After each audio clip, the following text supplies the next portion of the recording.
Nancy Guthrie, the 84-year-old matriarch from Tucson, Arizona, disappeared suddenly from her home, leaving her family and community in shock. Known as a devoted mother and grandmother, Nancy's life appeared ordinary, grounded in faith, family, and quiet resilience.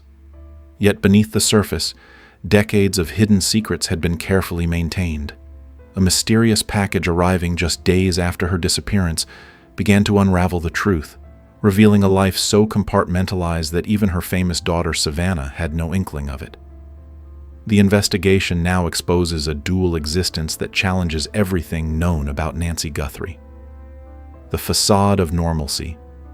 Nancy's outward persona was one of unwavering devotion.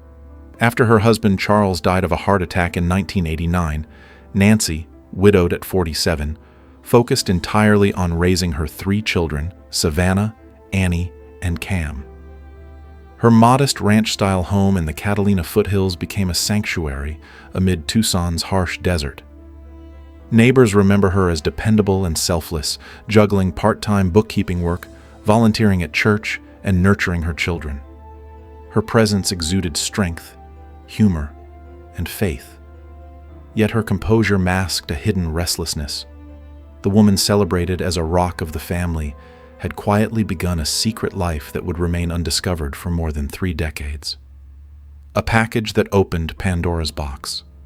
The first real clue emerged on February 6, 2026, when an unmarked envelope arrived at Savannah Guthrie's New York home 5 days after Nancy vanished. Inside was a faded photograph showing Nancy in her youth, arm in arm with a man unknown to the family, outside a small cafe in Santa Fe.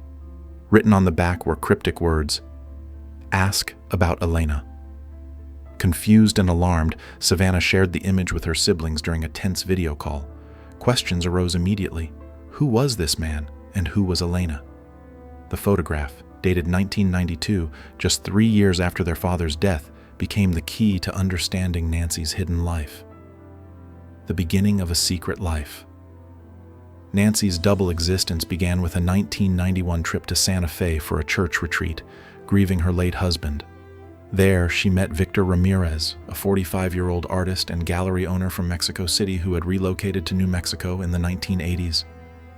Victor's free-spirited and artistic nature captivated Nancy, offering an escape from the constraints of her widowed life in Tucson. Their friendship, rooted in shared loss, quickly deepened into a discreet romance. Returning home, Nancy buried her feelings, throwing herself into motherhood.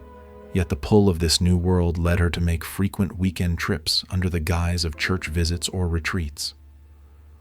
Compartmentalizing 2 worlds. By the early 1990s, Nancy had created 2 lives, Tucson mother and Santa Fe companion.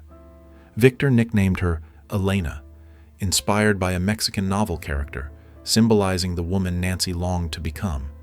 In Santa Fe, she assisted with gallery operations, exhibited her own paintings, and became part of a vibrant community of artists and intellectuals. Back home, she maintained her reputation as a devoted widow. Letters exchanged with Victor, hidden carefully, allowed her to remain untraceable. These secret excursions became both a refuge and a source of tension, as Nancy balanced her family obligations with her desire for freedom, artistry, and companionship. The financial threads of secrecy. Nancy's secret extended beyond personal relationships into financial intricacies.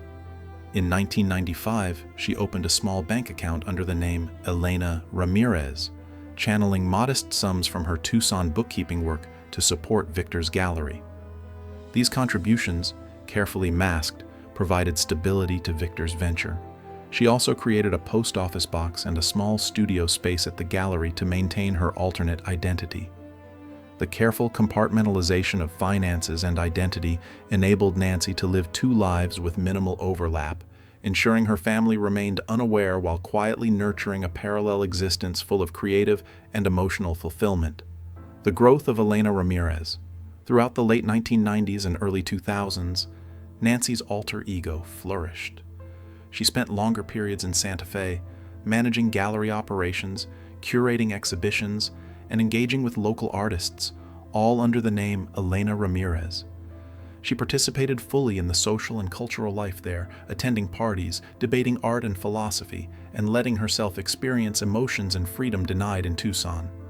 Her duality allowed her to maintain appearances at home while pursuing personal fulfillment in New Mexico. Elena became known locally as a sharp, witty, and kind partner in Victor's life, though her true identity remained a closely guarded secret from all but Victor. Balancing motherhood and freedom, despite her growing involvement in Santa Fe, Nancy never neglected her children. Tucson Nancy attended church events, family celebrations, and maintained weekly calls with Savannah. She offered guidance, emotional support, and unwavering presence, all while concealing her secondary life. The secrecy weighed heavily, particularly as her children matured and her responsibilities lessened. Victor recalled Nancy's conflicted feelings. She loved her kids more than anything but needed this part of herself, he told investigators. The compartmentalized existence, once manageable, became a source of anxiety and exhaustion, especially as her age and health increasingly limited her mobility. The strain of secrecy. By the 2000s, Nancy's dual life began to show strain. Her Santa Fe trips became shorter, and disagreements with Victor arose, largely over guilt and fear of exposure. Pandemic lockdowns forced Nancy to remain in Tucson, amplifying her anxiety and prompting her to communicate with Victor through encrypted apps on a secret phone hidden in her walker compartment. She confided her growing unease, feeling increasingly watched and constrained. Her trips resumed post-pandemic, but the balance between freedom and familial duty became precarious. Investigators now believe that someone may have discovered her secret, introducing a possible motive for her disappearance. Legacy of a dual life. Nancy Guthrie's story is a testament to complexity, resilience, and human contradiction. Her Tucson life embodied duty, love, and stability. Her Santa Fe life embraced passion, creativity, and freedom. The double existence allowed her to explore suppressed desires, but it carried immense emotional and physical costs. Investigators continue to trace the circumstances surrounding her disappearance, while her family reconciles admiration with shock. Ultimately, Nancy's life reveals that even the most steadfast individuals can harbor secret dimensions, living fully in ways hidden from the world and the very people who depended on them most. Conclusion. Unraveling a mystery. Nancy Guthrie's vanishing is more than a missing person case. It is an exploration of secrecy, identity, and the consequences of living in duality. Her decades-long life as Elena Ramirez illuminates the tensions between personal fulfillment and family duty, illustrating how love and longing can coexist with devotion. As investigators follow leads in Tucson, Santa Fe, and Mexico, questions remain about motive and outcome. Yet, Nancy's story already stands as a remarkable testament to courage, independence, and the intricate hidden lives that ordinary people may lead under the veneer of normalcy.